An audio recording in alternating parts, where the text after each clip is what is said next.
Hello বন্ধুরা, আজ আমরা কথা বলবো এক অদ্ভুতভাবে প্রিয় একটি চরিত্র নিয়ে, যার নাম শুনলেই মনে হয় শান্তি, রহস্য আর এক ধরনের মুক্তি। হ্যাঁ, আমি বলছি হিমুর কথা।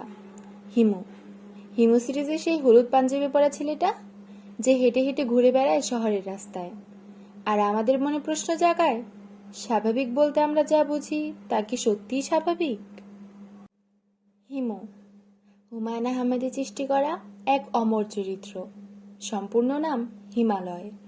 ছোটবেলায় তার বাবা তাকে বানাতে চেয়েছিলেন এক পারফেক্ট হিউম্যান।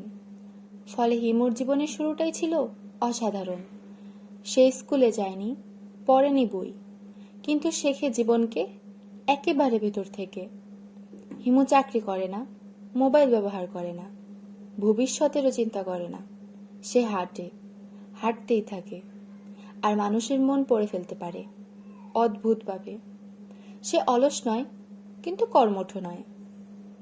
হিমুর জীবন দর্শন খুব সহজ। ভবিষ্যতের কথা ভাবতে নেই, কারণ ভবিষ্যৎ বলে কিছু হয় না। সে সবকিছু মেনে নেয়, কিন্তু কিছুতেই জড়ায় না। ভালোবাসা, মৃত্যু, দুঃখ, দারিদ্র্য সবকিছুকে সে খুব কাছ থেকে দেখে, তবুও যেন এগুলো তাকে স্পর্শ করতে পারে না। তবে হিমুর মধ্যে মানবিকতা আছে। সে মানুষের পাশে দাঁড়ায়, বিশেষ করে যখন সবাই দূরে সরে যায়। সে ভিখিরিকে টাকা দেয়, পাগলকে শ্রদ্ধা করে এবং প্রেমিকাকে ঠকায়, কারণ তার প্রেমটাও স্বাধীন। হিমুর প্রেমিকা রূপা। তার প্রতি হিমুর ভালোবাসা এক ধরনের নিঃসঙ্গ ভালোবাসা। সে দাবি করে না, কিন্তু উপস্থিত থাকে। তাহলে প্রশ্ন হচ্ছে, আমরা হিমুকে এতটা ভালোবাসি কেন? কারণ সে হয়তো আমাদের মতো নয়, কিন্তু আমরা হিমুর মতো হতে চাই। আমরা যে স্বাধীনতা চাই, হিমু সেই স্বাধীনতা নিয়ে বাঁচে। আমরা যা ভাবি, হিমু তা বলে ফেলে।